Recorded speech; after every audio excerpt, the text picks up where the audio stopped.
नमो नारायण मित्रों, मैं प्रभाकर पांडे आप सभी लोगों का बहुत बहुत स्वागत करता हूं आपके अपने चैनल में।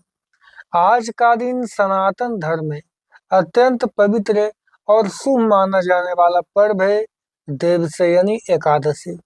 धार्मिक मान्यताओं के हिसाब से आज का दिन भगवान श्री हरि विष्णु क्षीर सागर में शेषनाग की शैया पर योग निद्रा में चले जाते हैं। इसी के साथ चतुर्मास का शुरुआत हो जाता है, जो कि अगले 4 महीने तक चलता है।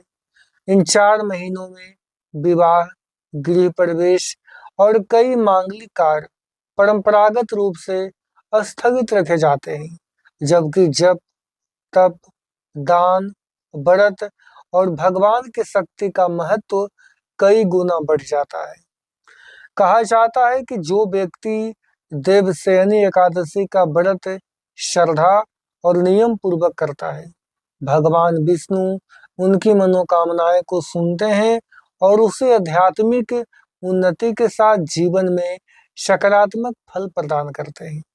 दोस्तों, आज की इस वीडियो में विशेष पूर्वक हम जानेंगे देवशयनी एकादशी का महत्व क्या है, आज का पूजा का मुहूर्त क्या रहेगा, पूजा का सही विधि क्या है, कौन कौन से नियमों का पालन करना चाहिए, कौन सी गलतियां नहीं करनी चाहिए, और अंत में सुनेंगे एकादशी का पौराणिक कथा, जिसे सुनने मात्र से भी पुण्य प्राप्ति होने की मान्यता है। तो बस आपसे रिक्वेस्ट होगा, मेरे वीडियो को लाइक करके फॉलो करके अपना प्यार दे दीजिए। सनातन धर्म में वर्ष भर आने वाली सभी एकादशी का अपना विशेष महत्व है, लेकिन इस देवशयनी एकादशी का सबसे महत्वपूर्ण एकादशी में गिनती होता है। इसे हरिशयनी एकादशी, फद्दा एकादशी और आषाढ़ी एकादशी के नाम से भी जाना जाता है।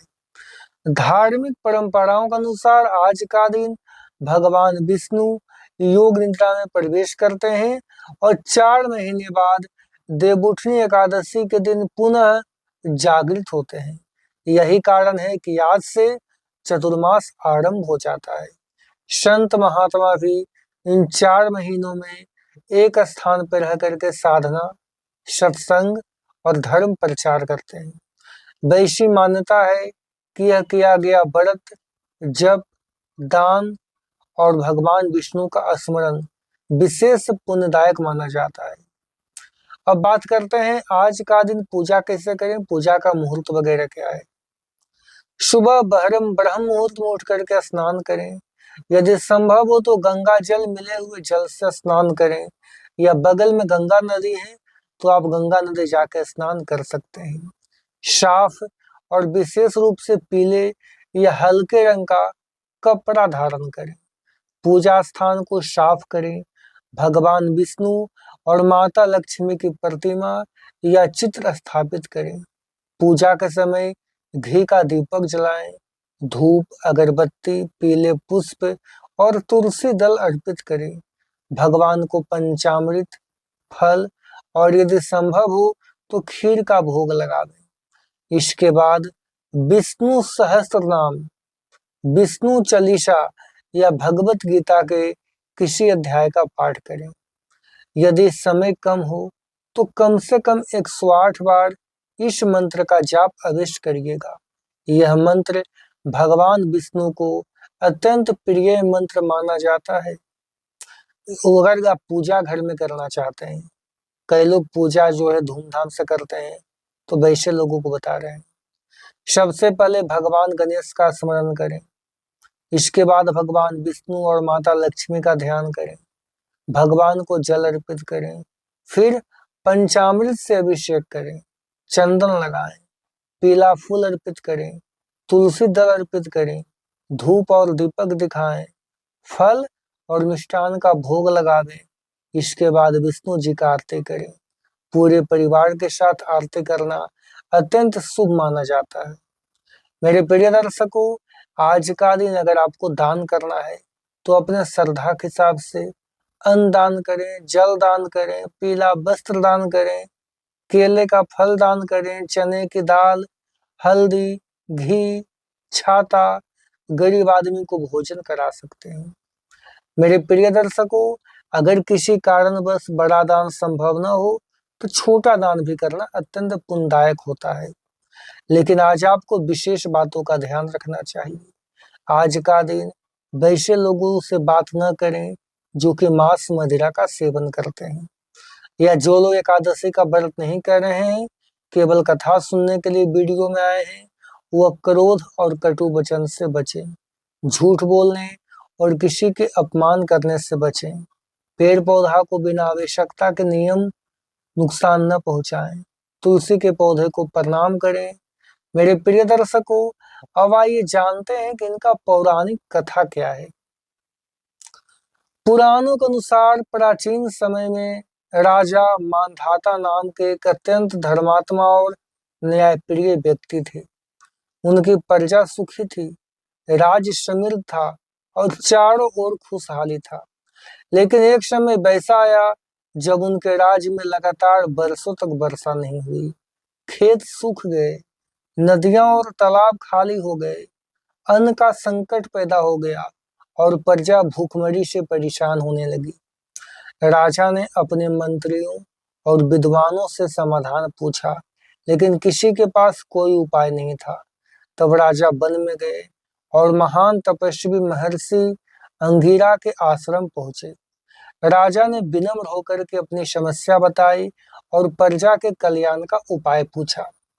तो फिर अंगिरा ऋषि ने कहा, राजन, आपकी प्रजा का कष्ट दूर करने का सबसे श्रेष्ठ उपाय है कि आप और आपकी पूरी प्रजा आषाढ़ शुक्ल पक्ष की देवशयनी एकादशी का व्रत करे, भगवान श्री हरि विष्णु का पूजा करे और पूरे मन से उनका स्मरण करे। राजा ने पूरे राज्य में घोषणा करवा दी कि सभी लोग इस एकादशी को अवश्य करेंगे और भगवान विष्णु का आराधना करेंगे। व्रत को पूरे विश्वास के साथ राजा प्रजा सब मिलकर के पूरे मन से किया। इससे भगवान श्री हरि विष्णु उनकी भक्ति से प्रसन्न हो गए। कुछ ही समय के बाद राज्य में अच्छी वर्षा हुई, खेत लहलहा उठे, अन्न की भरपूर पैदावार हुई और पूरे राज्य फिर से सुख समृद्धि से भर गया। इसी कारण से माना जाता है कि देवशयनी एकादशी का व्रत जीवन की कठिनाई को दूर करने और भगवान विष्णु की कृपा पाने का महत्वपूर्ण माध्यम है। धार्मिक मान्यता यही है कि आज के दिन भगवान विष्णु योग निद्रा में चले जाते हैं, लेकिन इसका अर्थ ये नहीं है कि वो भक्तों की रक्षा करना छोड़ देते हैं। इसका प्रतीकात्मक अर्थ यही है कि ये समय बाहरी दिखावे से अधिक आत्मचिंतन, संयम, साधना, जप और सेवा का है। चतुर्मास में ये 4 महीने व्यक्ति को अपने जीवन में अनुशासन, सात्विकता और आध्यात्मिक उन्नति का अभ्यास करने का मौका देकर जाता है। यदि आप चाहते हैं कि भगवान श्री हरि का कृपा आपके परिवार पर बने रहे, तो आज का दिन आप इनमें से 4 उपाय हम बता रहे हैं। 4 उपाय में से आप कोई भी उपाय कर सकते हो। पहला उपाय है, भगवान विष्णु को 11 तुलसी दल अर्पित करें। प्रत्येक तुलसी दल अर्पित करते समय ओम नमो भगवते वासुदेवाय मंत्र का जाप अवश्य करें, कम से कम 108 बार। दूसरा उपाय है, शाम के समय घी का दीपक जला करके भगवान विष्णु और माता लक्ष्मी का आरती करें। तीसरा उपाय है, जरूरतमंद व्यक्ति को भोजन, जल, फल या पीले वस्त्र का दान करें। दान हमेशा अपनी श्रद्धा और सामर्थ्य के अनुसार करें। चौथा उपाय है, यदि संभव हो तो विष्णु सहस्त्रनाम, विष्णु चालीसा या भागवत गीता का पाठ करें। विशेष मंत्र, आज का दिन इन मंत्रों का जाप करना अत्यंत शुभ माना जाता है। ओम नमः भगवतो वासुदेवाय या वैष्णवो नमः। अगर आपको और करना है तो शांताकारं भुजंगशयनं पद्मनाभ सुरेश्वरं विश्वाधारं गगन सदृशं मेघवर्णं शुभांगम। इस मंत्र को श्रद्धापूर्वक जाप करें। और हाँ, आज का दिन आपको कुछ बातों की सावधानी में रखना है। अगर आप व्रत करते हैं तो किसी के साथ अपमान न करें, बड़ों का सम्मान करें, माता पिता और गुरु का आशीर्वाद लें, यथासंभव क्रोध, लोभ और अहंकार से दूरी बना कर रखें, भोजन में सात्विकता रखें, दिन भर भगवान विष्णु का स्मरण करते रहें। दोस्तों, देवशयनी एकादशी केवल एक व्रत नहीं है, बल्कि जीवन में संयम, सेवा, भक्ति और सकारात्मक सोच अपनाने का संदेश भी देकर जाता है।